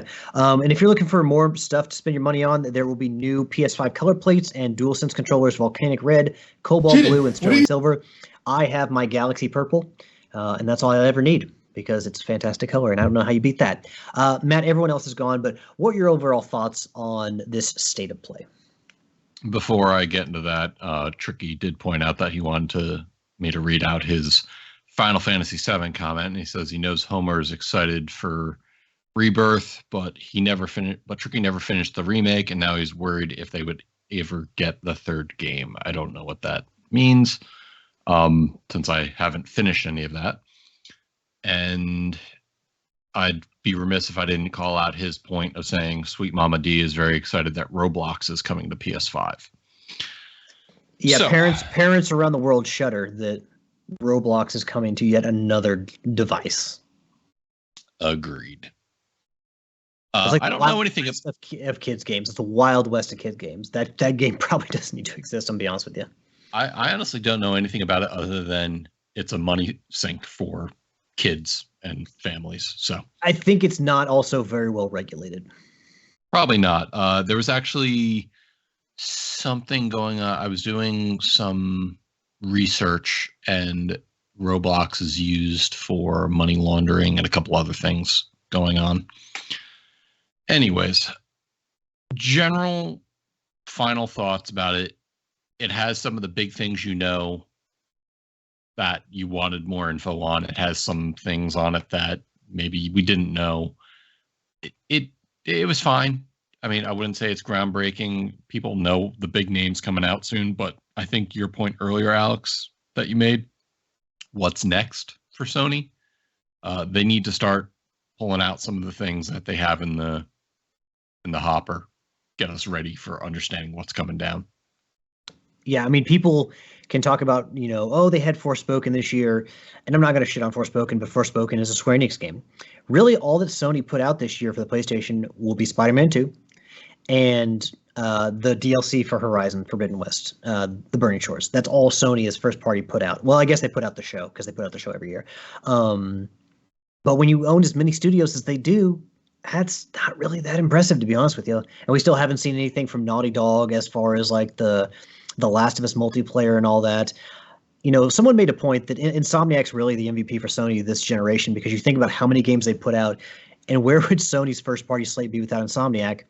Well, not that great. They'd be hurting. So much love for Insomniac as always. But yeah, I think this state of play, maybe there was something for everyone, but I also think it's maybe ground that had been retread, and maybe Sony in the future needs to look at the concerns of their player base and say, okay, they want to know what we're doing with our Sony first party studios. Well, we're going to show you. So I definitely think that the next state of play needs to include Wolverine in some way.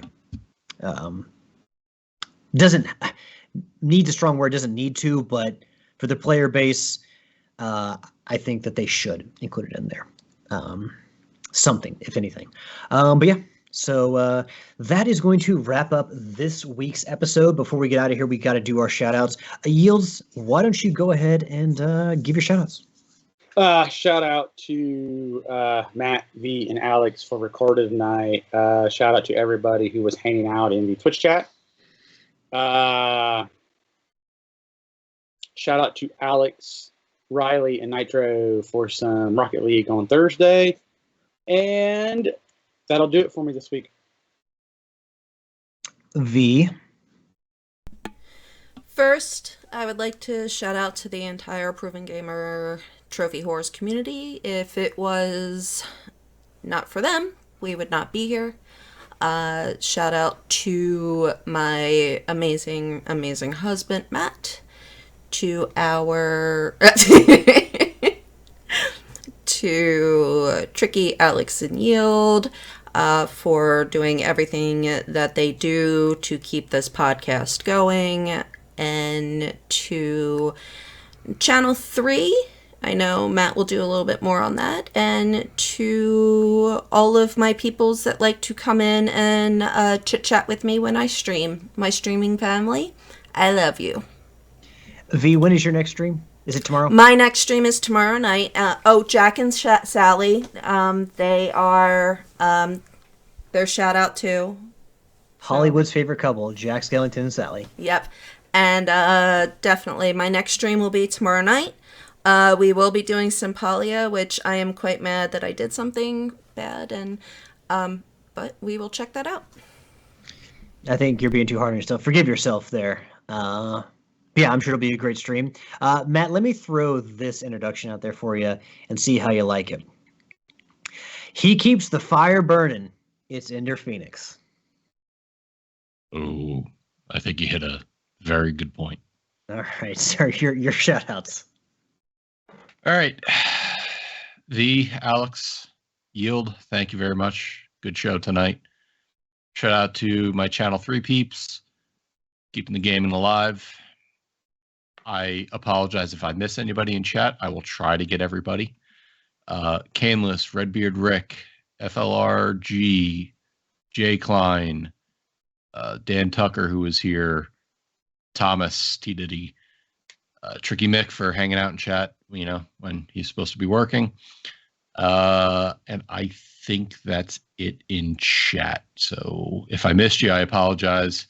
Yell at me on Facebook. And I want to give a shout out to our lovely community, the fuel to the fire that is Trophy Horrors. Without you all, the podcast would not keep going. So you're really what's driving us forward, the gasoline in our engine. So thank you all very much for your continued support. I want to give a shout out to everyone here with me tonight yield. Give a shout out to Tricky, who could not be here, but is here, obviously in the chat, making his presence felt. V, thank you for joining us. It's been a bit, but good to have you on as always. And of course, Matt. Again, thank you all for sharing your Sunday night with me. Definitely don't want to give a shout out to that jerk, John Riccatello. That greedy jerk. This is Jeff Hanna country right here, sir. Not going to besmirch Jeff Hanna and his team and get away with that. Go back under a bridge, you troll. And then last but not least, I want to give a shout out to my loving and awesome girlfriend, Ashley, who's probably downstairs playing Sea of Stars. I love you, hun. And yeah, that is going to finish me up for this week. And that is going to bring an end to episode 589 of the podcast. This has been Trophy Horse. We thank you very much for listening. And until next week, happy trophy hunting. See ya. Adios. This is the way. And yeah, so